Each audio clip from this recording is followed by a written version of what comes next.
बिस्मिल्लाहिर्रहमानिर्रहीम। अस्सलाम वालेकुम एवरीवन। आज मैं आपके साथ शेयर करूंगी चिकन मसाला भरे करेले की रेसिपी, जो कि एक मुनफरिद रेसिपी है। तो चलिए आइए रेसिपी स्टार्ट करते हैं।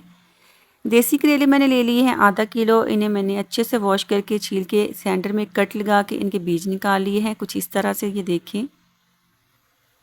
अब इसका हम मसाला तैयार कर लेंगे।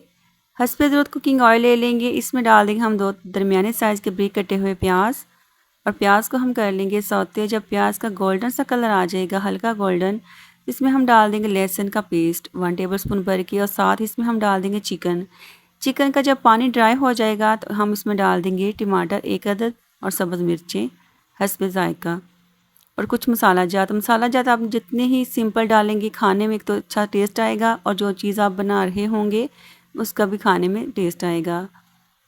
अब यहाँ टमाटर गलने तक हम इसे पका लेंगे।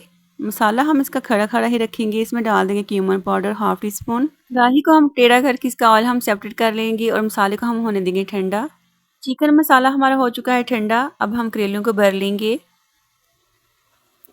करेलों में हम मसाले को अच्छे से भर लेंगे, इतना भरेंगे कि करेले में हम मसाला भी अच्छे से भर जाए और ये बंद भी आसानी से हो जाए, इस तरह से। ये देखें, सभी करेलों को मैंने भर के रख लिया है। अब सिंपली इसके ऊपर हम धागा लपेट देंगे। कोई आपको सुई वगैरह लेने की ज़रूरत नहीं, सिंपली इस तरह से आप टाइटली धागा लपेट दें, ये बिल्कुल भी खुलेंगे नहीं।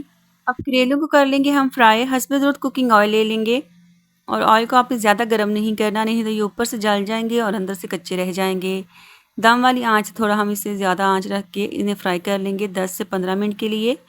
और 10 से 15 मिनट के बाद हमारे करेले अच्छे से फ्राई हो चुके हैं। मेरी ये रेसिपी पसंद आए तो मेरे चैनल को करना है आपने लाइक, शेयर एंड सब्सक्राइब। तो मिलते हैं नेक्स्ट वीडियो में।